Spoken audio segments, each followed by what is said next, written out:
My name is Laverne Holt, and if you stay with me through this story, you'll see how patience and dignity can cut deeper than any sword. But before I tell you how I turned the tables, I need to take you back to the day my own daughter allowed me to be humiliated in front of strangers who thought they were above me. It was her wedding day, and it was the moment I learned just how dangerous silence could become. The ballroom gleamed with chandeliers, the kind of place where people don't just marry, they parade wealth. My daughter, Tiana, stood radiant in her gown, but her glow wasn't just from love. It came from the pride of having finally secured her place inside the powerful Porter family. I had raised her alone after her father passed, but in that room, it was as though I no longer existed. I wasn't the mother who'd sacrificed, the woman who scraped through the hardest years.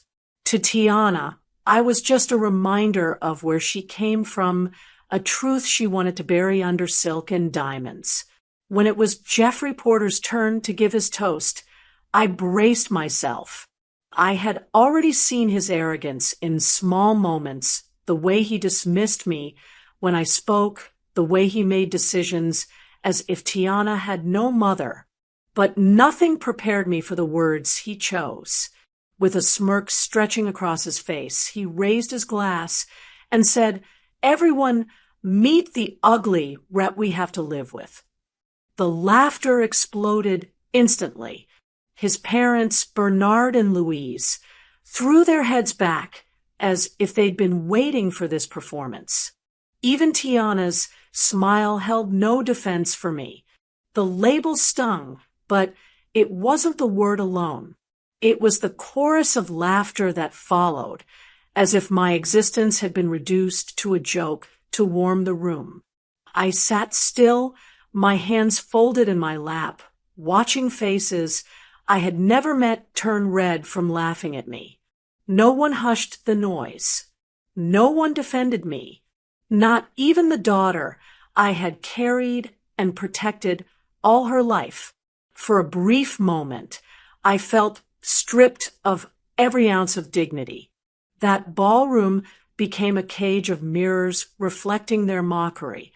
But then the laughter slowed, not because of compassion, not because anyone realized their cruelty. It stopped because one man in that room could not join in. Jeffrey's uncle, Sylvester Porter, froze where he stood. His eyes narrowed as he stared at me, and I knew at once he had placed me. Unlike the rest, Sylvester didn't see an ugly rat. He saw the one face he never expected at this table, the silent investor who had become the majority stakeholder in his company. He looked like he had swallowed glass. The color drained from his face as his mind raced ahead of his tongue. I saw the recognition hit him like thunder.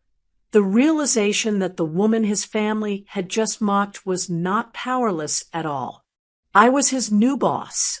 I was the hand that could lift his future or crush it without raising my voice. Let me pause and ask you one thing. Where are you watching from today? I want to know, because this story will travel far beyond that ballroom. It isn't just mine. It belongs to every person who has been mocked, belittled, or dismissed, only to rise stronger than those who laughed. I remained seated through the rest of the wedding like a statue carved from stone. My face revealed nothing, but inside, the words still echoed. Ugly rat. Every clap of champagne glass, every burst of laughter, replayed it as if it were set to music. Yet I had learned long ago that rage shown too quickly becomes weakness. Silence, on the other hand, has the power to unnerve the proud. And in that ballroom, silence was the only crown I needed. The Porters paraded their wealth with every gesture. Bernard strutted about as though his family name were gold etched into the walls. Louise, draped in jewels, whispered little comments that made the guests laugh louder. Their son had just mocked his new mother-in-law, and instead of shame, they felt pride. To them, I was invisible, unworthy of defense. Tiana clung to Jeffrey's arm, radiant with her new status, choosing to bask in his approval rather than remember her own blood sitting in the corner. I understood then that I had not just lost her loyalty, I had been traded for their acceptance. I watched them, but I said nothing. Their family photographs flashed across the screens, highlighting vacations in Paris and houses by the shore. Their speeches dripped with pride, boasting about business deals and community stature. And in the middle of all that glitter, I was the shadow they mocked to make their own light shine brighter. They didn't realize that wealth without foundation is sand, impressive until the tide shifts. Sylvester was the only one who broke the rhythm. His laughter had stopped hours before the others.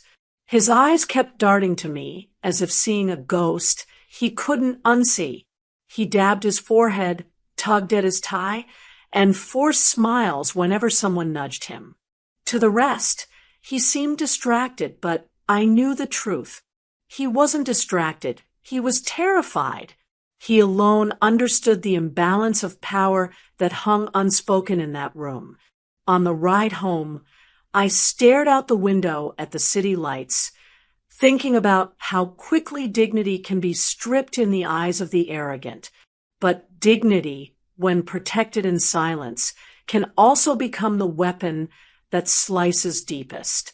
That night, they thought they had silenced me. What they didn't know was that my silence was never surrender. It was calculation.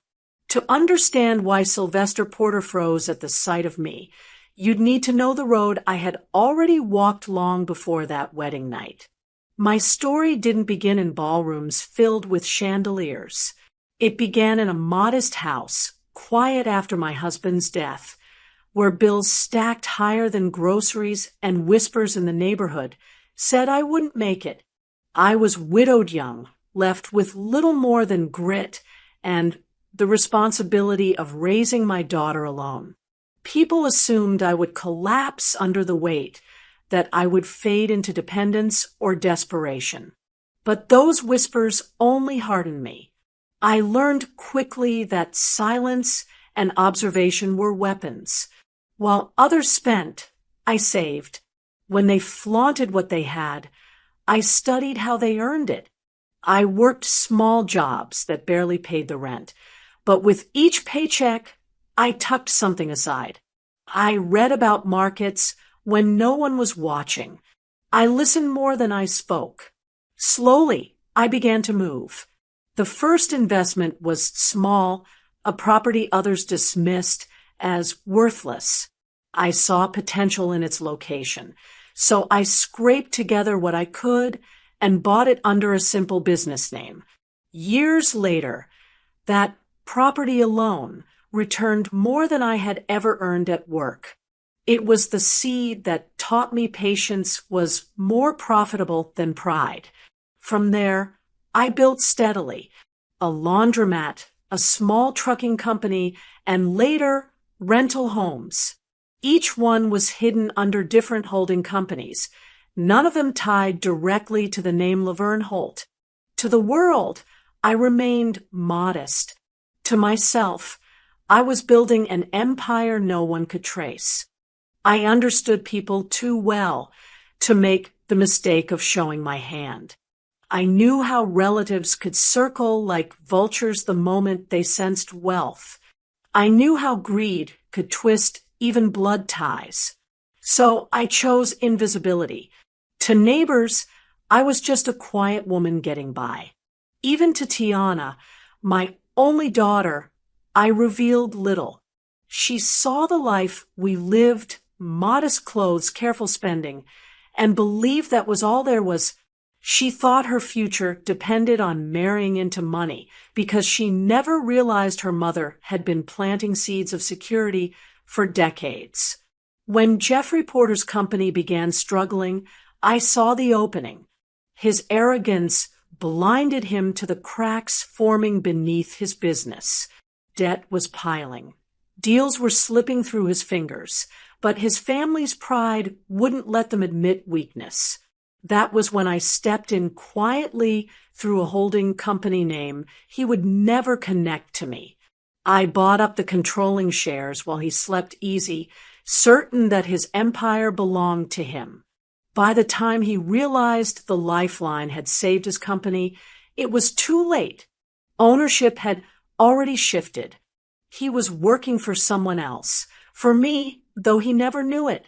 That's why Sylvester's eyes betrayed him at the wedding. He had signed papers, attended meetings, shaken hands with the anonymous investor whose name never matched a face. And in that ballroom, he finally saw me, the woman his nephew had just called an ugly rat. He was the only one who understood the irony. They thought they were mocking a powerless widow, but they were laughing at the very hand that held their future in place.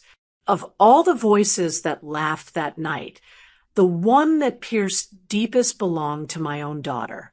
I could have endured the sneers of strangers, the careless arrogance of the Porter family, even Jeffrey's cruel words. But when Tiana stood there, silent, letting the laughter roll over me without so much as a glance of protest, I felt something inside me crack. It wasn't anger at first. It was sorrow.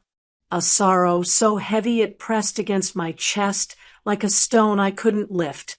Tiana hadn't always been this way. I remembered her as a little girl clutching my hand after her father's funeral, asking me if we would be okay. Back then, she leaned on me for everything. We were a team, mother and daughter, against the world. I worked nights, missed meals, sacrificed without complaint because I believed she was worth every hardship. I kept our lives steady even when I had nothing left for myself. But as she grew older, something shifted. The hunger for status, for belonging to something richer, shinier, louder than what I could give, began to take root in her heart. By the time she met Jeffrey, that hunger had become her compass. He offered her the lifestyle I never flaunted, luxury cars, grand vacations, expensive dinners. To her, it was love wrapped in wealth. To me, it was a bargain she didn't understand she was making. She began to visit less, to call less. Our conversations grew shorter, our time together forced. She started making small comments about how I should treat myself more, but I could hear the real meaning under her words. I wasn't enough, not for the image she wanted to present, not for the life she wanted to claim. And then came the wedding. If ever there was a moment for my daughter to stand with me, to shield me, or at least to soften the blow, it was that night. Yet when Jeffrey turned me into the punchline of his toast, Tiana did not flinch.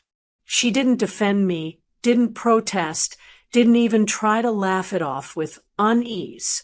Instead, she smiled as though agreeing that I was exactly what he said, the ugly rat. That smile was the moment I knew her betrayal was complete. I sat there, remembering the nights I stayed awake sewing her dresses so she wouldn't feel out of place among girls who had more.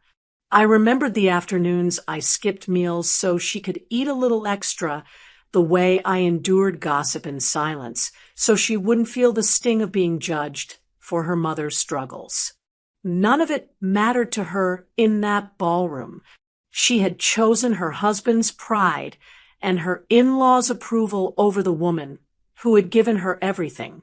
Some betrayals come with loud declarations, with slammed doors and cruel words. But the cruelest betrayals are the silent ones, the moments when someone who should defend you simply stands aside and lets the knife sink deeper. That night, Tiana didn't just abandon me. She confirmed to the world that I was worth abandoning. It was then that I realized this story wasn't just about Jeffrey and his family. It was about my own daughter. Her choice cut sharper than his insult because his mockery was rooted in arrogance, but hers was rooted in shame. She was ashamed of me, ashamed of the mother who had carried her, fed her, raised her when no one else would. And that shame turned her into something worse than a stranger.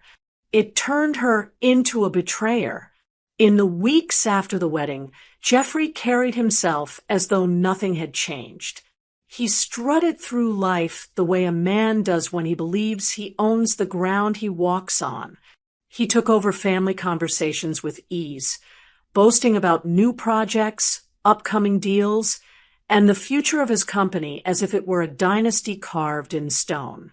To the outside world, he was the golden son who had married well, and now carried his family name with pride. To me, he was simply a man parading around a crown that had already slipped off his head. What Jeffrey didn't see was the quiet shift taking place beneath him. While he basked in champagne and congratulations, decisions were being made that he no longer had control over. His signature carried less weight than he realized. His voice in meetings echoed, but did not stick, because behind the curtain of his so-called empire, the papers told a different story, a story that pointed back to me. It didn't take long for Sylvester to break under the pressure. I wasn't there when he finally pulled Jeffrey aside, but word of their conversation reached me in the way whispers always do. They were at a family dinner, voices hushed at first, then raised just enough for the tension to cut through the room. Sylvester tried to warn him, told him that the business he bragged about was not truly his anymore, that the anonymous investor he had so carelessly overlooked now controlled the strings he thought he was pulling, that if he didn't learn humility quickly, the fall would come faster than he imagined. Jeffrey, of course, brushed it off. Pride is the loudest liar a man can listen to. He waved his uncle's warning away with the arrogance of someone who believes bloodlines and last names are stronger than contracts and signatures. To him, the company was his birthright, and no unseen hand could ever take it from him. He had no idea the unseen hand was already sitting quietly at his table. It started with one deal, a contract Jeffrey had boasted about to anyone who would listen, a partnership meant to expand his company's reach into new markets. He promised his family that this was the move that would secure their wealth for decades. What he didn't realize was that every signature required final approval, and that authority didn't rest with him. It rested with me. All it took was a single pause, a delay hidden behind paperwork and legal language. The deal stalled, and Jeffrey couldn't explain why. At the next board meeting, he looked red-faced, fumbling for answers. His charm, usually enough to smooth over uncertainty, fell flat against questions he couldn't answer. He promised his partners it was just a temporary hiccup, a small setback. They believed him for the moment, but I knew the doubt had already started to grow. Doubt is a seed that blooms fast when watered with arrogance. Then came the payments. Invoices that should have cleared were suddenly stuck in limbo. Vendors called, confused about delays they'd never experienced before. Jeffrey blamed the bank, then his assistants, then the changing economy. He had no idea the delays were deliberate, my hand pressing pause at the right moment, forcing cracks to widen where he thought the foundation was strong. Bernard and Louise Porter, proud as ever, brushed it all off as bad luck. They told anyone who asked that the family had been through worse and that nothing could shake the Porters. They believed their name was shield enough against ruin. To them, the hiccups were mere coincidences. But coincidences do not repeat themselves. Behind the curtain, I was meticulous. I didn't strike all at once. I slowed the gears just enough for the machine to stutter. A missed payment here, a denied extension there, contracts slipping through cracks that Jeffrey didn't even know existed. To the world, his empire still looked polished. To him, it looked like an unlucky streak. But to me, it was the beginning of control shifting entirely into my hands. Sylvester knew better. His silence at family dinners grew heavier, his eyes carrying the weight of what the others refused to see.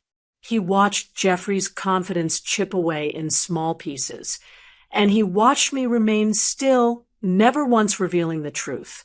The family may have believed I was irrelevant, but Sylvester had glimpsed the truth too clearly at that wedding. He knew these setbacks weren't luck. They were lessons, each one orchestrated by the woman his nephew had mocked. And as Jeffrey stumbled, I felt no rush. Patience had built my fortune, and patience would dismantle his.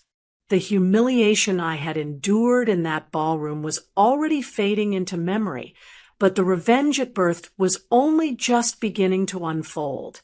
They thought power lived in loud voices and public displays of wealth. I knew better. Real power is silent. Real power waits. And now, the waiting was over.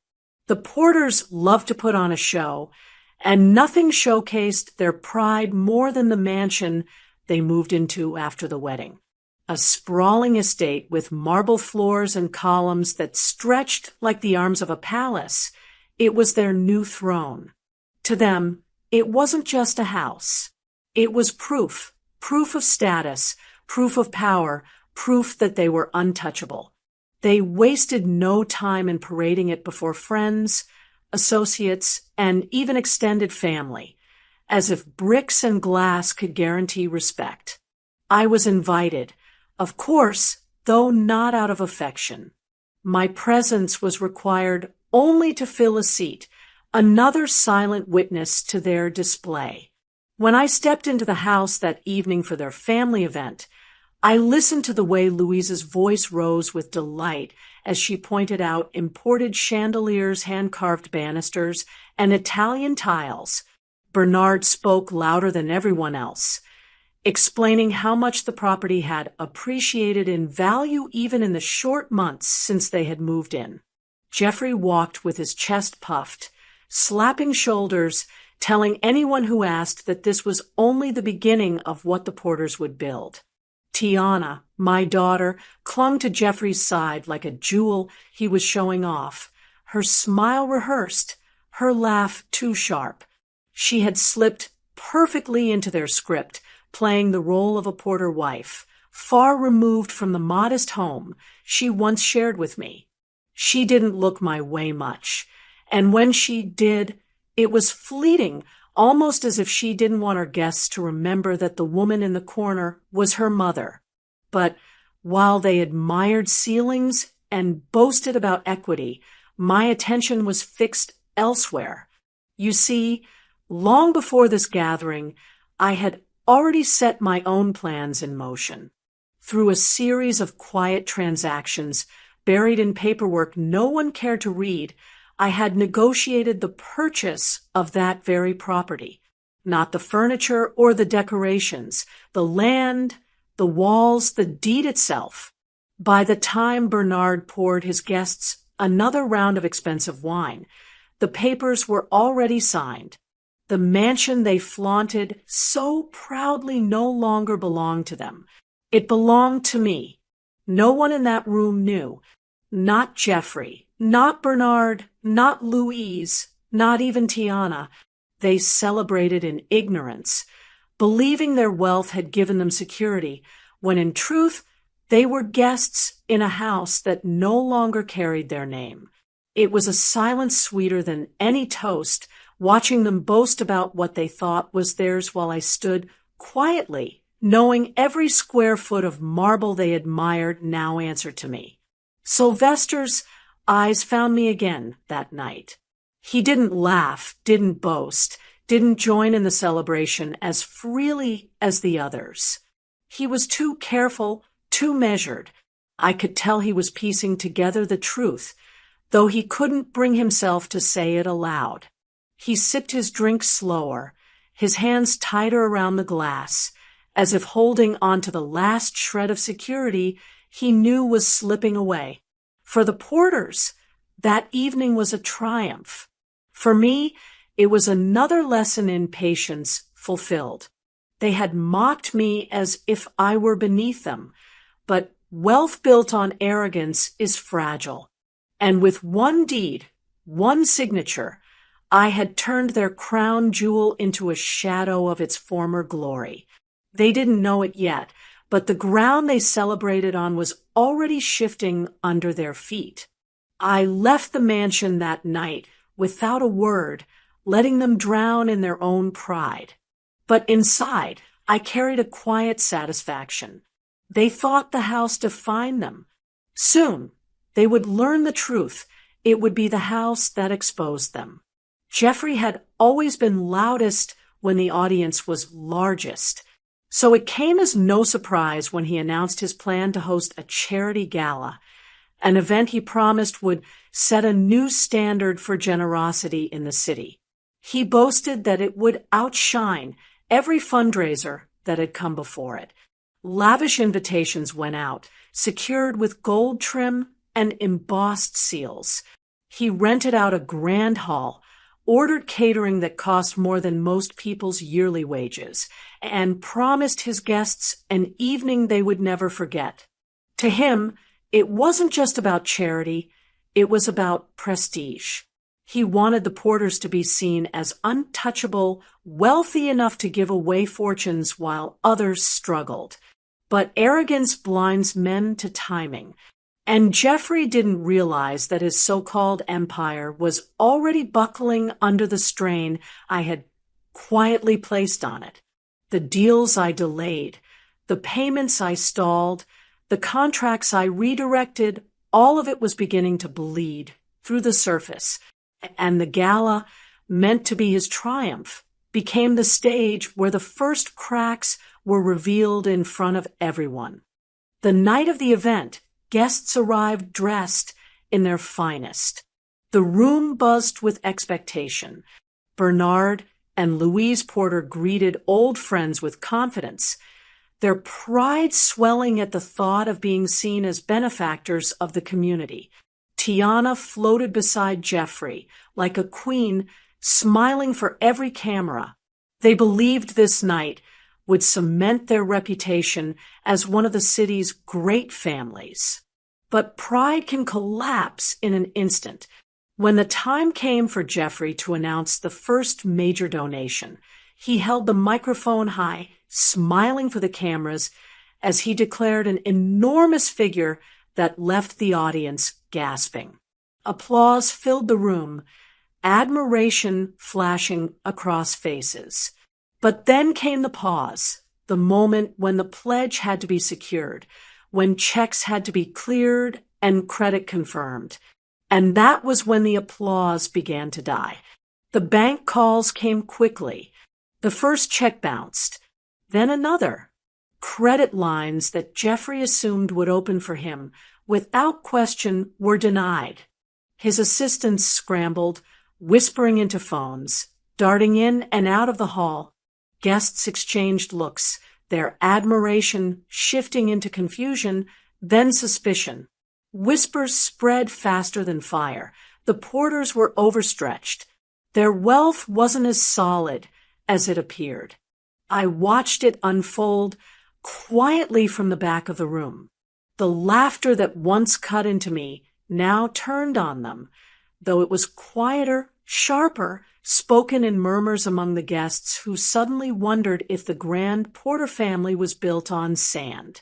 Jeffrey's face, once glowing with arrogance, reddened as he struggled to recover. He insisted it was a banking error, promised it would be resolved within hours. But reputations are fragile things. One moment of public doubt can erase years of carefully crafted appearances. Bernard and Louise tried to smile through it, but the strain showed in their eyes. Tiana's laughter faltered, her hand gripping Jeffrey's arm tighter than before, as if holding on to him could stop the ground from giving way. But nothing could undo what the room had already witnessed. The Porters, who had mocked me as nothing, had been stripped of their untouchable image in a single night. It didn't take long for the ripples to reach Tiana. She had grown comfortable in the life the Porters offered her, a life of glittering evenings and expensive comforts, but even silk cannot cover cracks when they spread wide enough. Vendors began calling, demanding payment for services long overdue. Staff whispered about missing paychecks. Jeffrey's temper, once hidden behind charm, started erupting without warning, and the house that had once felt like a palace to her began to feel like a storm with no safe corners. I could see it in her face the next time she came to visit me. There was worry in her eyes, lines forming where laughter had once lived. She sat down across from me, her composure slipping just enough for me to recognize my daughter again, the one who had leaned on me once before wealth became her compass. She didn't waste much time before asking the questions. Why were payments delayed? Why were contracts slipping away? Why did her husband seem less in control with each passing week? I listened quietly, folding my hands, letting her pour out her unease. When she finished, I chose my words carefully. Tiana, I said, life has a way of testing what we think is secure. Sometimes what looks strong on the outside is already fragile within. I didn't admit anything, not directly. I didn't tell her about the strings I was pulling or the ground I was shifting beneath her husband's feet. That was not the lesson she needed. What she needed was to be reminded of something she had forgotten long before the wedding. Loyalty, I continued, is the measure of a person's worth. When you stand with those who mock, you mock yourself. When you betray those who raised you, you lose more than dignity. You lose the anchor that steadies you when the storms come. Her eyes flickered, perhaps with guilt, perhaps with anger. She tried to defend herself, speaking of love, of marriage, of standing by her husband. But I reminded her gently, a husband may change, wealth may vanish, but blood is permanent, and the price of betraying blood is heavier than you realize. She shifted in her seat, restless, caught between the pride of being Jeffrey's wife and the unease of being my daughter. I did not press further. The silence between us was enough. She knew I was speaking of the wedding without naming it, of that moment when she smiled instead of standing by me. And in that silence, I watched her wrestle with the truth she wanted to avoid, that her choice had consequences, and those consequences were now circling her life like vultures. When she left my home that day, she was no longer the radiant bride I had seen at the wedding. She carried herself with hesitation, her confidence dimmed. I knew she would return with more questions, more worries, as the cracks widened around her. But I would not hand her answers. Not yet. The lesson had to unfold piece by piece, the same way betrayal unfolds, slowly cutting deeper each time. For the first time since she chose Jeffrey over me, I saw doubt in her eyes. And doubt is where awakening begins. She had mocked me once by standing silent. Now she was beginning to see that silence had a power she had underestimated. Mine. It was only a matter of time before Sylvester's silence broke. The breaking point came one evening at a Porter family dinner. They had gathered in their mansion, seated around a table meant to symbolize strength, yet every seat carried tension. Jeffrey was red-faced, slamming his fork against the plate as he ranted about stalled deals, delayed payments, and vendors threatening lawsuits. He swore it was sabotage, bad banks, disloyal staff, anyone but himself. Bernard tried to calm him with talk of resilience, while Louise scolded him to keep his voice down, reminding him that appearances mattered more than problems. But appearances cannot shield a man drowning in denial. Jeffrey turned his anger towards Sylvester, accusing him of failing to secure contracts, of being too old to keep up with business. The room grew quiet as his insults spilled, arrogance dripping from every word. And that was when Sylvester snapped. His glass hit the table with a sharp crack, and his voice cut through the air sharper than Jeffrey's temper ever could. "You don't get it, do you?" Sylvester said, his hands trembling, his eyes locked on his nephew. "This company you brag about, it isn't yours. It hasn't been yours for a long time." The room froze. Bernard demanded to know what he meant. Louise's hand hovered in midair as if reaching for silence. Jeffrey laughed bitterly, dismissing it as drunken rambling. But Sylvester pressed on, his words spilling now like a confession that had waited too long. He explained how, in the company's weakest hour, an investor had stepped in. Not a faceless corporation, not some distant shareholder, but one woman who now held the majority stake. One woman who decided which contracts moved forward, which accounts stayed open, and which doors slammed shut. And then he said my name. "Laverne Holt," he whispered, almost as if afraid of the sound. "She's not just your mother-in-law. She's your boss." Chaos erupted. Jeffrey stood so fast his chair toppled over, shouting that it was impossible, that Sylvester was lying to humiliate him. Bernard demanded proof, his voice cracking under pressure. Louise shook her head, as though denial could undo signed contracts and sealed deeds. But their panic betrayed them. They knew Sylvester had no reason to invent such a claim. His fear had been real for months, and now it poured out in front of them all. Jeffrey's arrogance faltered in that moment.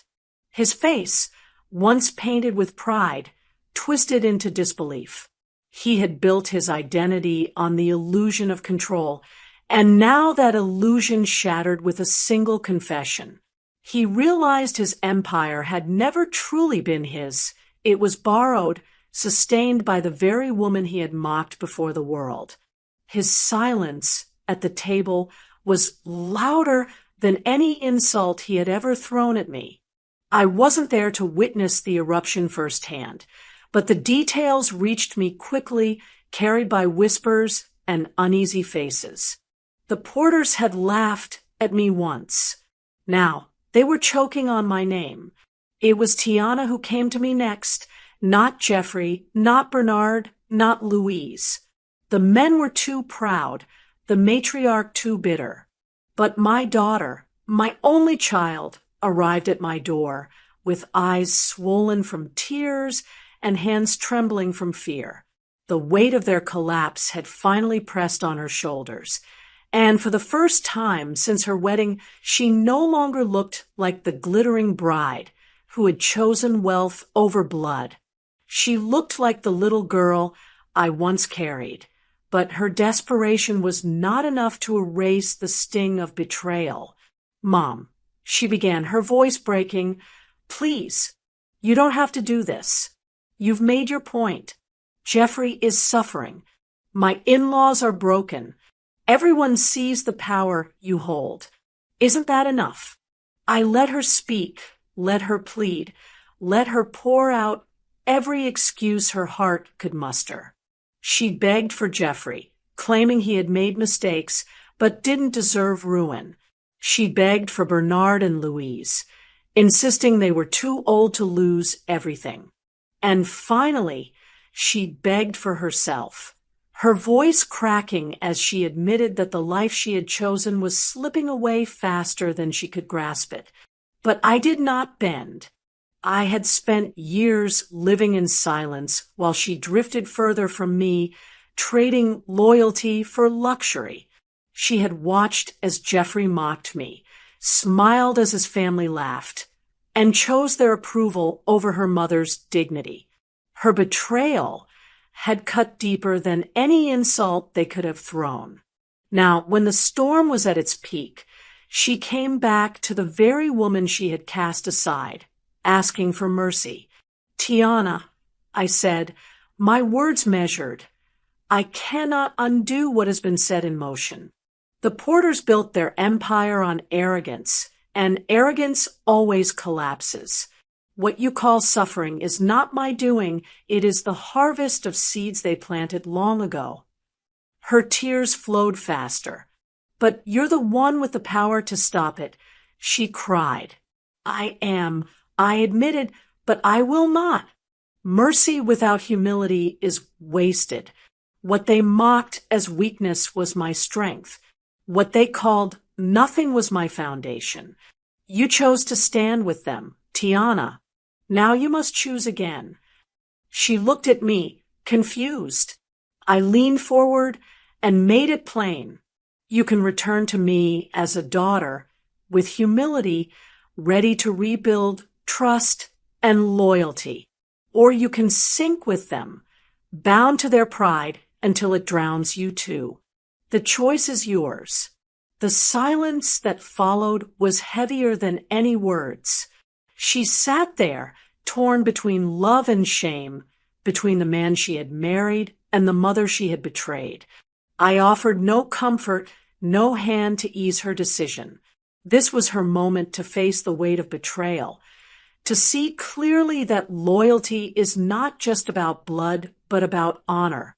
When she left that day, I did not know which path she would choose. Her footsteps on my porch carried both hesitation and sorrow.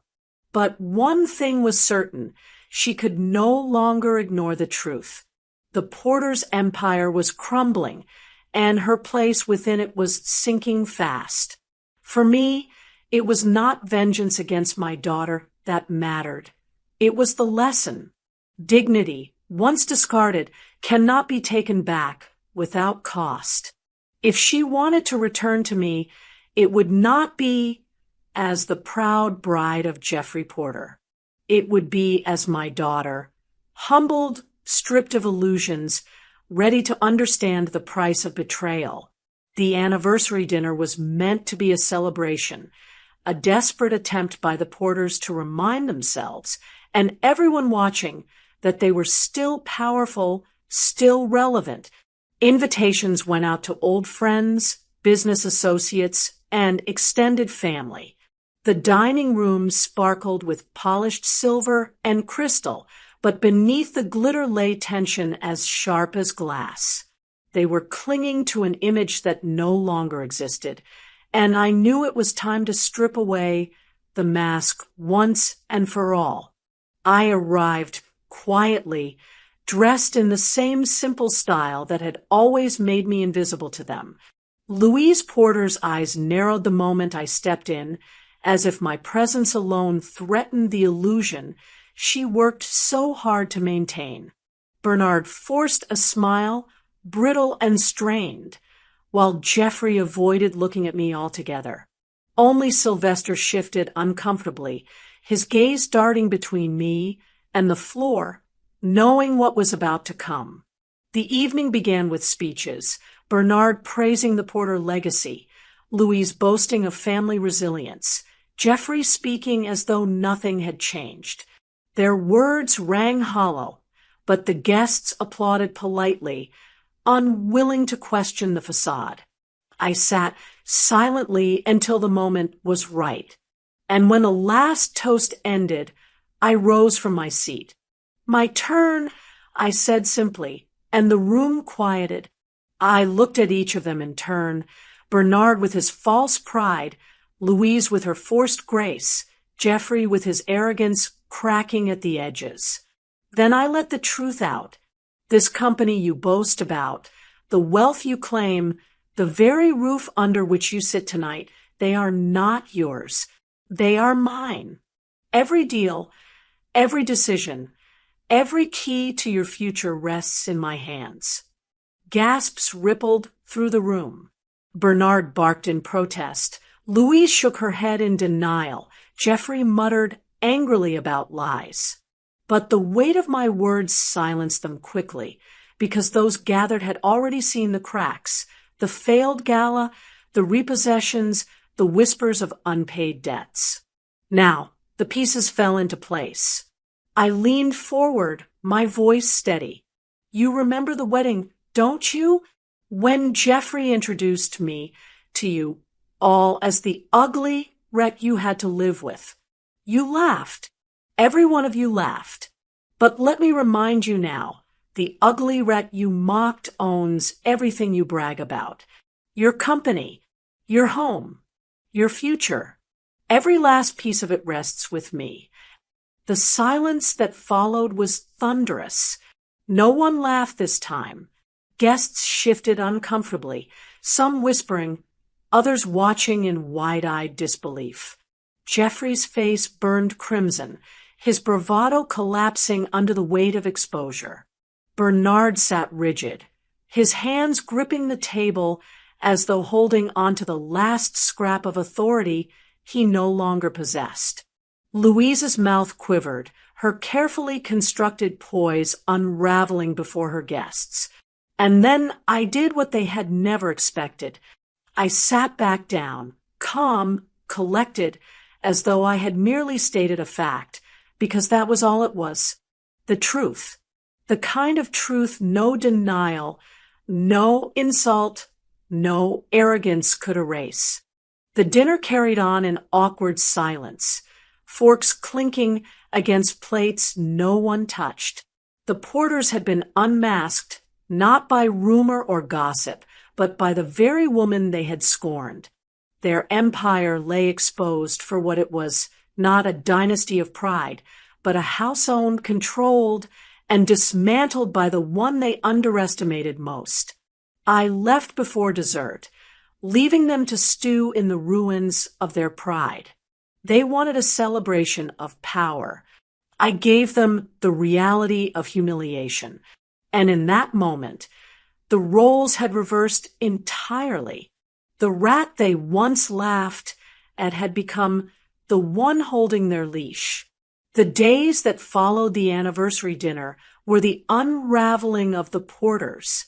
Humiliation has a way of eating faster than debt. And once the truth had been laid bare in front of their own circle, there was no covering it back up. The family that once laughed the loudest now moved through the city in silence, avoiding the eyes of those who once bowed to them.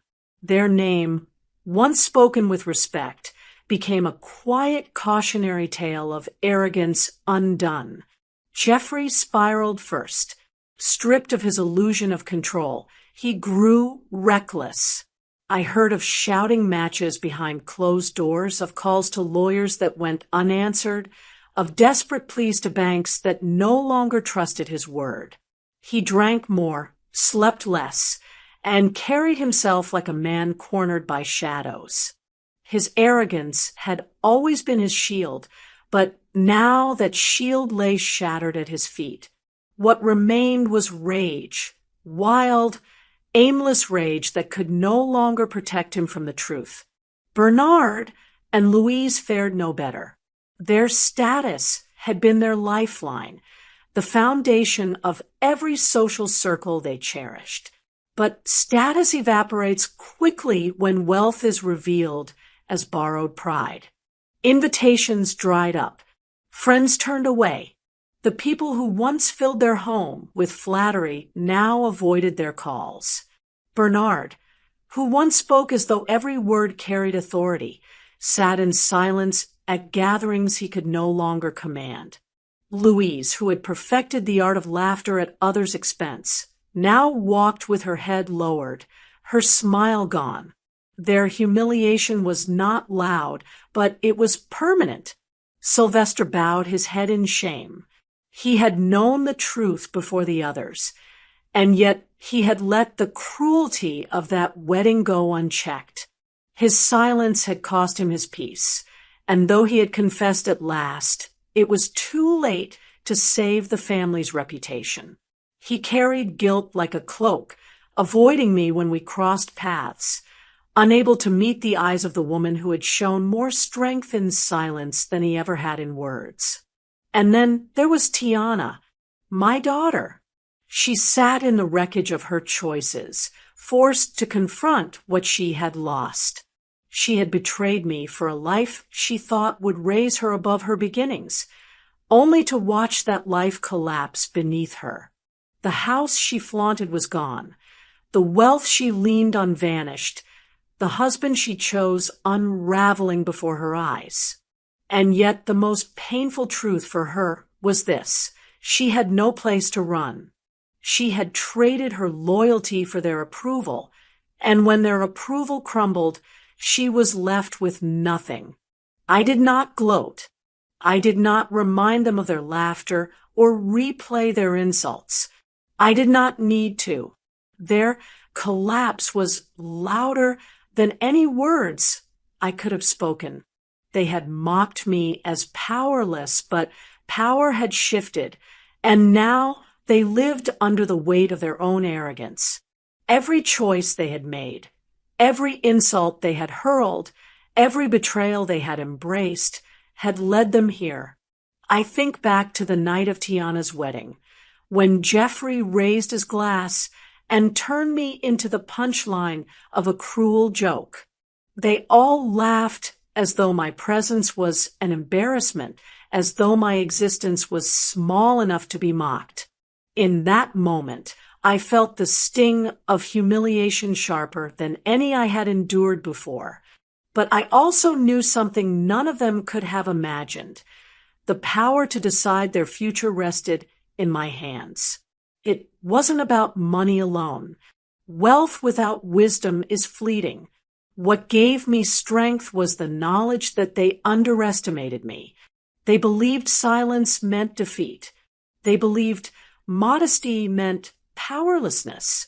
And they were wrong. That mistake, their laughter, their arrogance, their mockery, became the very tool I used to unravel them. I did not need to scream for justice. The law did that for me. I did not need to chase validation. Their downfall gave me that in silence. And I did not need to beg for respect. Respect was carved into every contract I controlled, every deed I signed, every collapse they suffered while I remained standing. My daughter's betrayal was the deepest wound, but even that became part of the lesson. Loyalty cannot be bought with wealth or status. It is tested in the moments when the world turns cruel. She failed that test once, but life has a way of humbling us all. Whether she returns to me or not, she now knows that dignity is a foundation no betrayal can wash away. And so I leave you with this. Do not waste your energy proving yourself to those who laugh at you. Let them laugh. Let them mock. Let them underestimate. Because when the time comes, their own arrogance will hand you the blade. All you must do is be patient enough to wield it. Everyone, meet the ugly rat we have to live with. My daughter's new husband introduced me to his rich family. They all laughed until his uncle saw my face. Wait, aren't you my new boss? That was the day I stopped being their joke and became their reckoning.